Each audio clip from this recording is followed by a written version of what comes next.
मणिपुर में भीड़ के निशाने पर क्यों हैं महिलाएं? मैतेई और कुकी समुदाय के बीच खूनी लड़ाई का एक्सप्लेनर। मणिपुर में महिलाओं के साथ बर्बरता का वीडियो देखकर देश कांप उठा। बेकाबू भीड़ ने महिलाओं को नग्न अवस्था में परेड करवाया, उनका सरेआम कैमरे पर यौन शोषण किया गया। वीडियो वायरल होने के बाद लोगों को मणिपुर की भयावह स्थिति का अंदाजा हुआ। लोग कहने लगे कि राज्य की कानून और व्यवस्था पंगु हो चुकी है। वीडियो से एक बात फिर साबित हुई, हिंसा कहीं भी हो, महिलाओं का इस्तेमाल ताकत दिखाने के लिए होता है।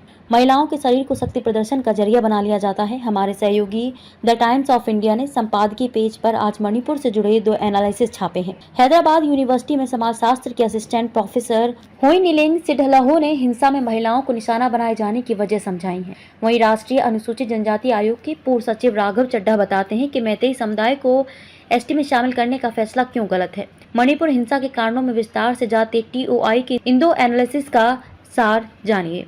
क्या महिलाओं को न्याय दिलवा सकेगा भावनाओं का यह उबाल? होइनिलिंग लिखती हैं कि मणिपुर की हिंसा में महिलाओं के शरीर का खूब इस्तेमाल हुआ, कभी दुश्मन को सुरक्षा के लिए खतरा बताने के लिए, कभी किसी अपनी और बाहरी के लिए राजनीतिक हदें तय करने के लिए, कभी भारतीय सेना या पैरामिलिट्री फोर्सेस को दखल देने से रोकने के लिए महिलाओं को ढाल बनाया गया।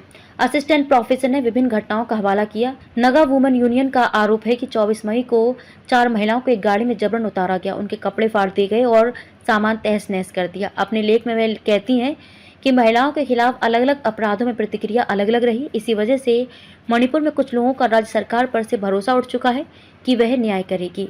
बकौल होइनिलिंग, मणिपुर के पुलिस थानों में महिलाओं पर अत्याचार के कई और मामले लंबित पड़े हैं। बहुत सारी पीड़िताएं तो अभी एफआईआर दर्ज कराने की हिम्मत भी नहीं जुटा पा रही।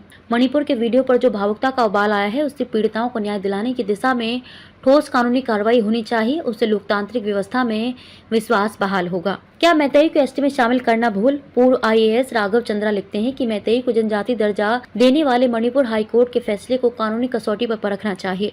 उन्होंने लेख में कहा कि हाईकोर्ट के चीफ जस्टिस ने यह बात नजरअंदाज कर दी कि एसटी या जातियों में किसी को मान्यता देना या हटाना काफी संवेदनशील है। वह सुप्रीम कोर्ट के फैसले का हवाला देते हुए कहते हैं कि अदालतें इस मामले पर फैसला करने के अधिकारी नहीं, कम से कम जब तक बाकी प्रक्रिया पूरी न हो चुकी हो। कैसे मिलता है समुदायों को जनजाति का दर्जा?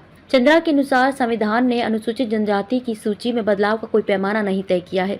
ऐसे में अनुसूचित जातियों, जनजातियों और अल्पसंख्यकों की केंद्रीय कैबिनेट समिति पर निर्भर करता है। 2002 में यह तय हुआ कि बिना राज्य सरकार या केंद्र शासित प्रदेश की स्पष्ट अनुशंसा के ऐसा कोई प्रस्ताव समिति के सामने नहीं रखा जाएगा। मणिपुर के मामले में राज्य सरकार को संविधान के अनुच्छेद 371 के सी का प्लान करते हुए हिल्स एरिया कमेटी से भी मंजूरी लेनी होगी। राज्य सरकार की सिफारिश के बाद भारत के रजिस्ट्रार जनरल आरजीआई और जनगणना आयुक्त प्रस्ताव की जांच करते हैं। दोनों की मंजूरी के बाद इसे आदिवासी मामलों के मंत्रालय को भेजा जाता है।